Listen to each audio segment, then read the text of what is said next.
Sherfane Rutherford has got to be the most informed one-day batsman in the current moment. And long may that form last, because we know form is temporary, class is permanent.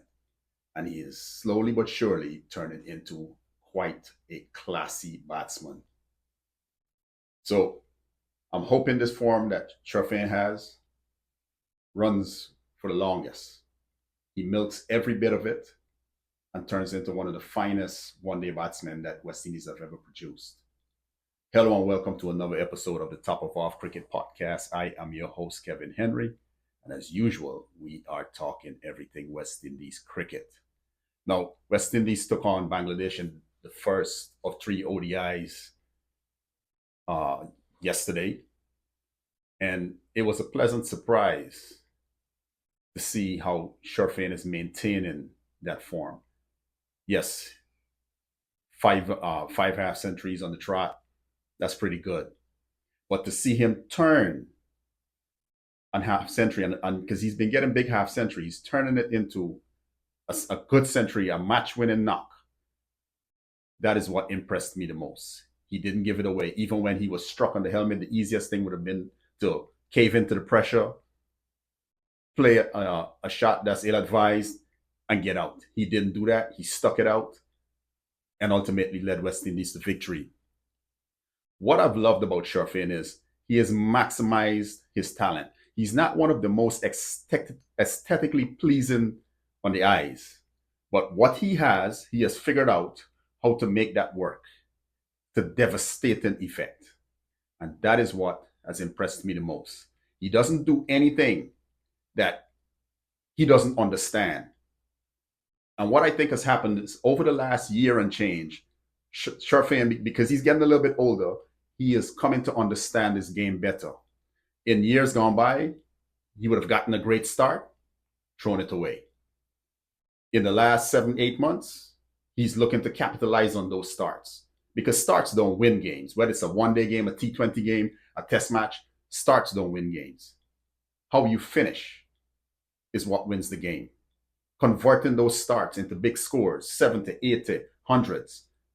That is what wins games. And it's really, really pleasing to see Sherfane coming of age.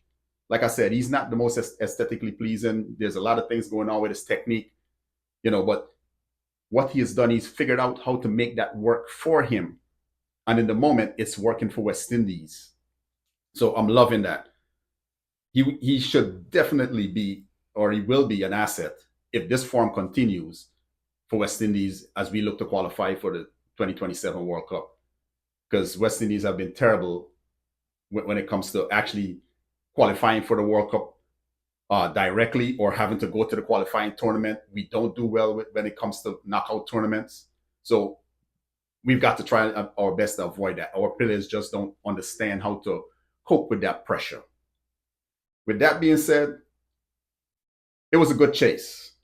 The openers didn't give us the ideal start, but it was a good chase. And to have a batsman of the caliber of Shai Hope with that calm in head, who knows how to build an innings, who knows how to chase a target down, I thought that helped Sherfane a great deal. And he is really, truly benefiting from the presence of Shai Hope whenever he goes out to bat. So kudos to the captain, Shai Hope, doing captain things. Craig Braffett can learn a couple of things. Your responsibility is greater. To whom much is given, much is expected. And the captaincy of the West Indies team comes with a lot of responsibility. Much is expected of you. So, Craig Braffett, you got a lot of work to do, bro. West Indies in the recent past have been great at chasing totals. That's why I think the guys don't mind when a total is put on the board. They back themselves to get it. But where we have a problem is where when we have to set a total, understanding what type of total to set, what kind of a total works, especially with the bowling attack that we have in the one-day team. It is the opposite of what's going on in the test team. The test team, the batsmen are struggling. The one-day team, the bowlers are struggling. And we've got to figure that out, because when we set a total, we should be able to manage that The bowler should be able to look at it. Okay, cool. I have 320 runs to work with. I understand what my role is, understanding the lines and lengths, playing the percentages.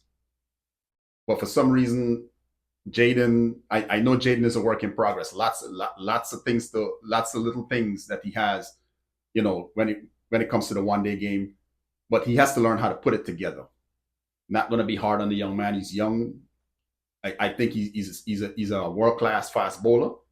He just has to understand how to do it in the 1 day game, because the odd good delivery is not going to work. You have to learn how to put together a package. And in the 1 day or the white ball game, he hasn't quite figured out how to do that as yet. But I'm sure with time and give him the opportunity, he will come good. It was really, really refreshing to see the spell that Romario Shepherd produced. I loved every bit of it. That is red ball type bowling. That is test match type bowling. And whenever batsmen are greeted with good lines and lengths, top of off, moving away a little bit, challenging the technique, they struggle. And that's what the Bangladeshis did against Shepherd. They struggled. They struggled royally. What would I like to see from Sheppy? More of the same. I don't want to see on West Indies for West Indies. It shouldn't be okay. It's a good bowling outing today, and then we have to wait 4, 5, 6, 7, 8 games before we get another good outing. 2 out of 3, 3 out of 5. I think that's a fair ask. Sheppy himself looks like he's coming into his own, understanding his bowling a lot better, understanding his strengths. Kudos to Sammy for keep giving him the opportunities, because it would have been easy after some of the games that Shepherd has had over the last 2-3 years to say, you know what, Sheppy, you're not good enough. But the 1 day team is the parts are slowly but surely coming together. Slowly but surely coming together. And I hope by the time it comes around for the time when the top 9 teams, because it's going to be the top 9 teams, I think, plus Zimbabwe and South Africa, because that's where the World Cup will be held. We are in that top 9, somewhere comfortably perched in the top 6 or top 5. So there's not too many jitters coming down to the back end of things. But great performance by Sherfane, outstanding leadership by Shai Hope, great bowling by Shepherd. Looking forward to seeing more of the same over the next 2 games. I am your host, Kevin Henry, for the Top of Off Cricket Podcast. Don't forget to subscribe. And just like in the last video that I posted, we down in the comments, we chopping it up. We having a good time. Some people are getting angry. I love all of it. See you next time.